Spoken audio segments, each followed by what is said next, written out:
আজকে আচ্ছা দেখেন আমরা প্যাকেট টেস্টার ওপেন করতেছি।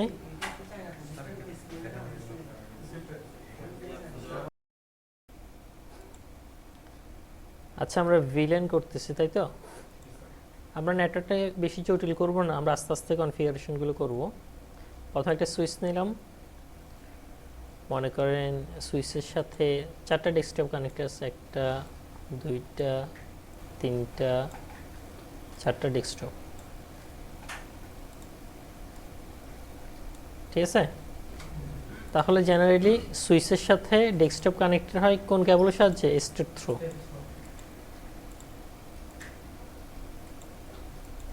তাহলে আমরা স্ট্রেট থ্রু কেবলের সাহায্যে কানেক্টেড করে দিচ্ছি।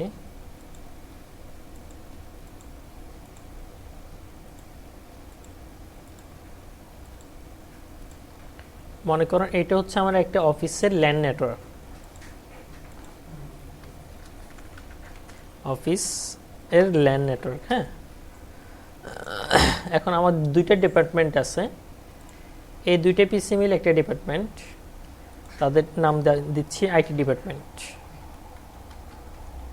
ঠিক আছে। এই 2জন ইউজার আইটি ডিপার্টমেন্টের কি এমপ্লয়ি, আর এই 2জন ইউজার হচ্ছে মনে করেন অ্যাকাউন্টস ডিপার্টমেন্টের এমপ্লয়ি,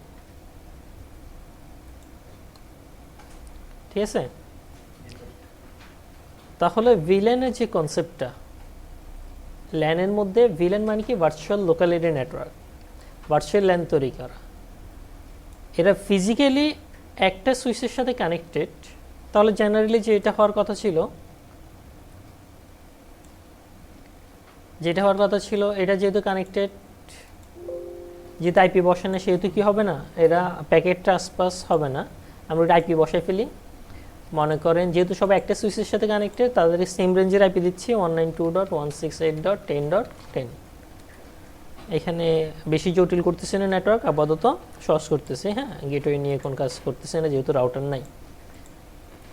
192.168.10.20। আবার এই পিসিতে আইপি হচ্ছে 192.168.10.30। সাবনেট মাস্ক বসে দিলাম। এপিসির আইপি হচ্ছে কি 192.168.10.40, ঠিক আছে। 4টা পিসিতে আইপি আছে, আর সবাই কার সাথে কানেক্টেড? একটা ল্যান নেটওয়ার্কের সাথে কানেক্টেড। এটা আমরা যেটা করলাম মূলত একটা ল্যান নেটওয়ার্ক তৈরি করলাম। আর ভিল্যানটা হচ্ছে ভার্চুয়াল ল্যান বা ভার্চুয়াল লোকাল এরিয়া নেটওয়ার্ক তৈরি করা, অথবা কাস্টম ল্যান তৈরি করা, ঠিক আছে। যেটা ফিজিক্যালি সে একটা ডিভাইসের সাথে কানেক্টেড, কিন্তু লজিক্যালি তারা কি হয়ে যাবে? সেপারেট হয়ে যাবে। এখন যেটা হচ্ছে, তারা প্রত্যেকটা পিসির সাথে কমিউনিকেট করতে পারতেছে। দেখেন সাকসেসফুল, প্রত্যেকটা পিসির সাথে কি করতেছে? কমিউনিকেশন করতেছে। প্রত্যেকটা পিসির সাথে কি করতে পারতেছে? কমিউনিকেশন করতে পারতেছে। তাহলে একজন পিসি আরেকজনের সাথে রিচেবল। কিন্তু এখন আমার ডিপার্টমেন্ট হচ্ছে 2টা, একটা হচ্ছে আইটি ডিপার্টমেন্ট, আর একটা হচ্ছে অ্যাকাউন্টস ডিপার্টমেন্ট। আপনি সিকিউরিটি পারপাসে আপনি চাচ্ছেন যে আইটি ডিপার্টমেন্টের সাথে অ্যাকাউন্টস ডিপার্টমেন্ট কি করতে পারবে না, কোনো প্রকার কমিউনিকেট করতে পারবে না, ঠিক আছে। এখন তাহলে আপনাকে কি করতে হবে? আর একটা আলাদা সুইচ কিনতে হবে, সুইচ কিনে তাদেরকে আইটি ডিপার্টমেন্টে আলাদা করতে হবে, তাই না? কিন্তু আলাদা সুইচ কিনতে গেলে আপনার খরচ বেশি না? খরচ হলো তো কোম্পানির খরচ বেশি, তাহলে সে খরচটাকেও কী করতে হবে? আমাদেরকে রিমুভ করতে হবে। তা আপনি চাচ্ছেন তাদেরকে আলাদা করবেন, তাহলে তাদেরকে আলাদা করতে হলে কি করতে হবে? ভিল্যান করতে হবে।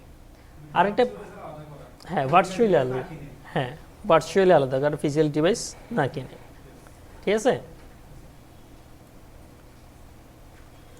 তাহলে এখন আমরা ভিল্যান কনফিগার করব। আরেকটা হচ্ছে ভিল্যান কি করে? একটা সুইচের সাথে এরা সবাই একই ব্রডকাস্ট ডোমেনের মধ্যে আছে, তাহলে ভিল্যান কি করে? ব্রডকাস্ট ডোমেনটাকে সেপারেট করে, ঠিক আছে। তাহলে আমরা কোথায় যাব? সুইচে যাব। সুইচে গিয়ে ভিল্যানের কনফিগারেশনটা করব। সুইচ এনাবল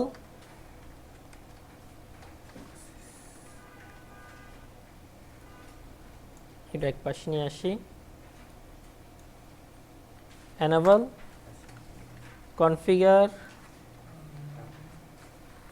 আচ্ছা, এনাবলের পরে আমরা ভিল্যানের অবস্থানটা দেখব। এসএস লিখে দিলে হবে, এসএস লিখে ট্যাব দিলে শো আসবে। হ্যাঁ, VLAN, ভি লিখে এল দেওয়ার পর ট্যাব দিলে হয়ে যাবে ব্রিফ। ঠিক আছে, তাহলে এখানে VLAN ইনফরমেশনটা দেখাচ্ছে। আমি আগেই বলছিলাম যে প্রত্যেকটা পোর্ট একটা সুইচের, এই সুইচটাতে 24টা কি আছে পোর্ট আছে, 24টা পোর্টে একই VLAN আন্ডারে, VLAN 1 এর আন্ডারে বা ডিফল্ট VLAN আন্ডারে। এখন আমরা যেটা করব, আলাদা দুইটা সেপারেট VLAN তৈরি করব। দুইটা সেপারেট VLAN তৈরি করে অ্যাকাউন্টসকে একটা VLAN আন্ডারে রাখবো, আইটিকে আরেকটা VLAN আন্ডারে রাখবো। তখন অ্যাকাউন্টস আইটির সাথে কমিউনিকেশন করতে পারবে না। ঠিক আছে, তাহলে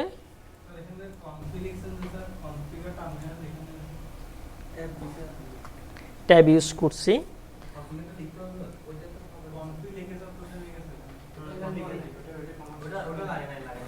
হ্যাঁ, এই কমান্ডটা অর্থাৎ VLAN ইনফরমেশন দেখার জন্য এই মুড থেকে, এনাবলের পরের মুড থেকে দেখতে হয়। কনফিগার টার্মিনালে গেলে সেটা দেখা যায় না। ঠিক আছে, তো কনফিগ লিখে ট্যাব দিবেন টার্মিনাল। ঠিক আছে, এখন আমরা VLAN এর নাম দিব। মনে করেন আমরা এই VLAN এর নাম দিচ্ছি VLAN 5। এই VLANটা এই দুটি ইউজারকে একই VLAN আন্ডারে রাখতেছি, তাদের VLAN এর নাম দিচ্ছি VLAN 5। আর এই দুইটা পিসিকে একই VLAN আন্ডারে রাখবো, তাদের নাম দিচ্ছি VLAN 6। ঠিক আছে, আচ্ছা যদি আমরা এখানে ড্র করে রাখি ব্ল্যাক,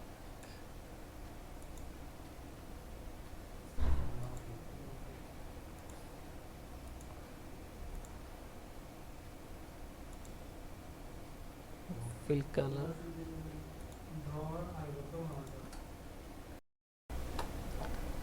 আচ্ছা তাহলে আমরা একটাকে রাখলাম VLAN 5 এর আন্ডারে, আরেকটা রাখলাম কি VLAN 6 এর আন্ডারে। ঠিক আছে, VLAN 5 এর আন্ডারে অ্যাকাউন্টস, VLAN 6 এর আন্ডারে কি আইটি ডিপার্টমেন্ট। আমরা এর আগে দেখছিলাম তারা এখন যেহেতু আমরা VLAN এর কাজ এখন শেষ করি না, যার কারণে এই আইটি ডিপার্টমেন্ট অ্যাকাউন্টস ডিপার্টমেন্টের অ্যাক্সেস নিয়ে ফেলতেছে। এখন আমরা তাদেরকে লজিক্যালি সেপারেট করে দিব কি ইউজ করে, VLAN কনফিগার করে। তাহলে আমাদের আইপি বসানো শেষ। আমরা এখন কোথায় যাব, CLI মোডে যাব। সুইচ থেকে CLI,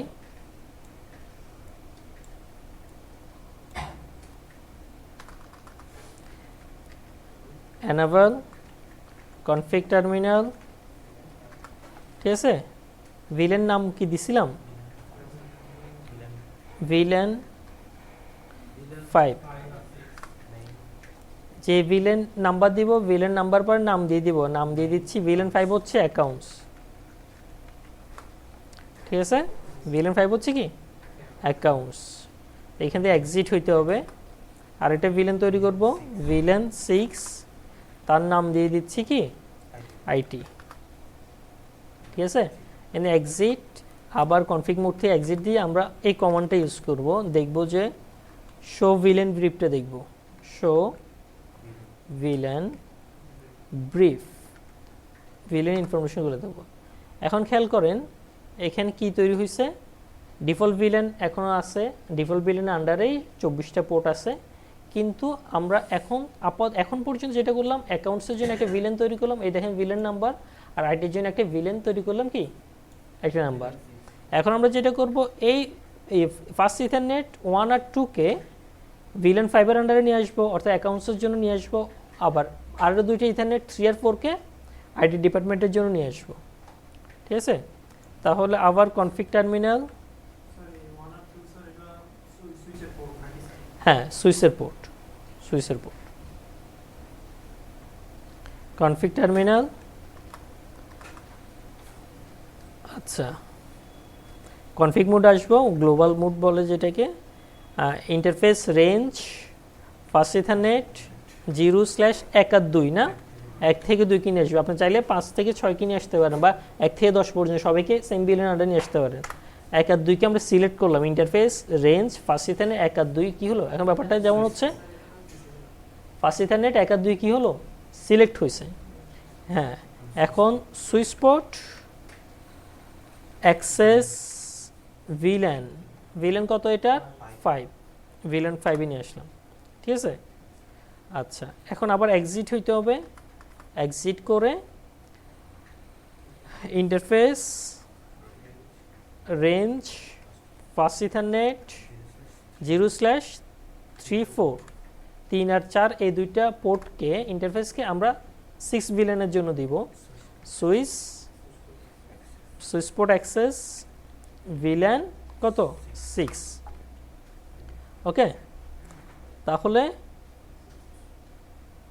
1 আর 2 নং ইন্টারফেসটা VLAN 5 এর আন্ডারে চলে আসলো ও 2 আর 3 নং ইন্টারফেসটা 3 আর 4 নং ইন্টারফেসটা VLAN 6 এর আন্ডারে চলে আসলো আর VLAN 6 হচ্ছে কার জন্য আইটি ডিপার্টমেন্টের জন্য VLAN 5 হচ্ছে কার জন্য অ্যাকাউন্টসের জন্য ঠিক আছে আমরা এখন দেখব আসলে কাজ করছে কিনা এক্সিট হয়ে আবার এক্সিট হয়ে এই কমান্ডটা দিব শো VLAN ব্রিফ এই দেখেন এখন ডিফল্ট VLAN থেকে 5 থেকে শুরু 1 থেকে 4 এখানে চলে আসছে 1 আর 2 কার আন্ডারে অ্যাকাউন্টস ডিপার্টমেন্টের জন্য তারা কোন VLAN আন্ডারে VLAN 5 এর আন্ডারে আর 3 আর 4 ইন্টারফেস আইটি ডিপার্টমেন্টের জন্য তারা কোন VLAN আন্ডারে 6 VLAN এর আন্ডারে তাহলে জেনারেল ল্যানের কনসেপ্ট অনুযায়ী তারা প্রত্যেকটা যেহেতু তারা একই ল্যানে কানেক্টেড তাহলে প্রত্যেকের সাথে কি করার কথা যোগাযোগ করার কথা অ্যান্ড VLAN দিয়ে তাদেরকে লজিক্যালি আমরা ডিভাইড করে দিলাম তাহলে এখন দেখি আসলে কাজ করতেছে কিনা এই ডিপার্টমেন্টের সাথে যোগাযোগ করতে পারতেছে কিন্তু আইটি ডিপার্টমেন্ট কার সাথে পারবে না অ্যাকাউন্টসের সাথে পারবে না ঠিক আছে যদিও সে সেম ল্যানে কানেক্টেড কারণ আমরা লজিক্যালি তাদেরকে কি করে দিছি সেপারেট করে দিছি এটাতে কি হবে নেটওয়ার্কের এফিসিয়েন্সি বৃদ্ধি পাবে নেটওয়ার্কের সিকিউরিটি বৃদ্ধি পাবে আপনার কস্ট মিনিমাইজেশন হবে ঠিক আছে বুঝা যাচ্ছে এটা ছিল VLAN-এর জাস্ট কি বেসিক